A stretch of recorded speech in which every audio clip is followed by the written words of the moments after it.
ಜನಸಾಮಾನ್ಯರ ಜೀವನಾಡಿಯಾಗಿದ್ದಂಥ ಜಾನಪದ ಸಾಹಿತ್ಯ ಮತ್ತು ಕಲೆಗಳು ಇವತ್ತು ನಶಿಸುವ ಹಂತಕ್ಕೆ ಬಂದಿವೆ. ಬರೀ ಜನಪದ ಕಲೆಗಳು ಸಾಹಿತ್ಯಕ್ಕಷ್ಟೇ ನಾವು ದುಃಖ ಪಡಬೇಕಾಗಿಲ್ಲ.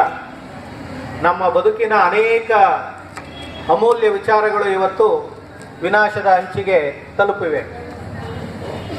ಇಂಥ ಸಂದರ್ಭದಲ್ಲಿ ಮುಕ್ತ ಹೃದಯಗಳನ್ನು ಮನಸ್ಸುಗಳನ್ನು ಹೊಂದಿರುವ ನಿಮಗೆ ಈ ಬಯಲಾಟ ತರಬೇತಿಯನ್ನು ಕೊಡುವಂಥ ಕಾರ್ಯಕ್ರಮ ನಿಜವಾಗಲೂ ನಿಮ್ಮನ್ನು ಸುಸಂಸ್ಕೃತರನ್ನಾಗಿಸುವ ಒಂದು ದೊಡ್ಡ ಪ್ರಯತ್ನ ಅಂತ ನಾನು ನಂಬಿದ್ದೇನೆ.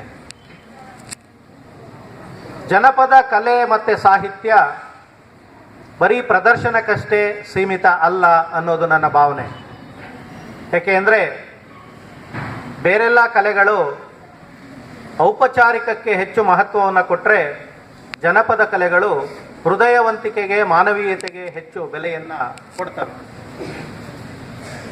ಯಾವುದೇ ಜನಪದ ಕಲಾ ಪ್ರಕಾರವನ್ನು ತೆಗೆದುಕೊಳ್ಳಿ, ಅಲ್ಲಿ ಜಾತ್ಯತೀತ ಮನೋಭಾವನೆ, ಹೃದಯವಂತಿಕೆ ಮತ್ತು ಪ್ರೀತಿ ಇರೋದನ್ನು ನಾವು ಕಾಣ್ತೇವೆ. ಮನುಷ್ಯ ಅಂದಮೇಲೆ ಅವನ ಮನಸ್ಸಿನಲ್ಲಿ ಅನೇಕ ಭಾವನೆಗಳಿರ್ತವೆ. ಆ ಮಾನವೀಯ ಭಾವನೆಗಳನ್ನು ಸುಖವಾಗಲಿ ದುಃಖವಾಗಲಿ ಸಮಾನವಾಗಿ ವ್ಯಕ್ತಪಡಿಸುವ ಏಕೈಕ ಕಲೆ ಅಂದರೆ ಜಾನಪದ ಕಲೆ. ಹೀಗಾಗಿ ಜಾನಪದ ಕಲೆ ನಮ್ಮ ಗ್ರಾಮೀಣ ಜನರ ರಕ್ತ ಆಗಿದೆ.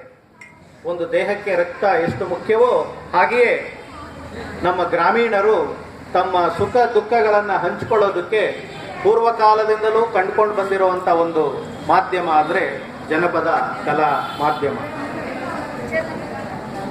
ಕನ್ನಡ ಸಾಹಿತ್ಯ ಚರಿತ್ರೆಯನ್ನು ನಾವು ಗಮನಿಸಿದ್ರೆ ಪಂಪರನ್ನರಿಂದ ಮೊದಲುಕೊಂಡು ನೂರಾರು ಜನ ಶ್ರೇಷ್ಠ ಕವಿಗಳನ್ನು ನಾವು ಗುರುತಿಸಿದ್ದೀವಿ. ಅದರ ಸ್ವಾದಕ್ಕೆ ಮನಸೋತು ದಿನನಿತ್ಯ ಅದನ್ನು ಆಸ್ವಾದಿಸ್ತಾ ಇದ್ದೀವಿ ಬೇರೆ ಬೇರೆ ಹಂತಗಳಲ್ಲಿ. ಹಾಗೆಯೇ ಆ ಎಲ್ಲ ಕನ್ನಡ ಸಾಹಿತ್ಯಕ್ಕೆ ಜೀವನಾಡಿ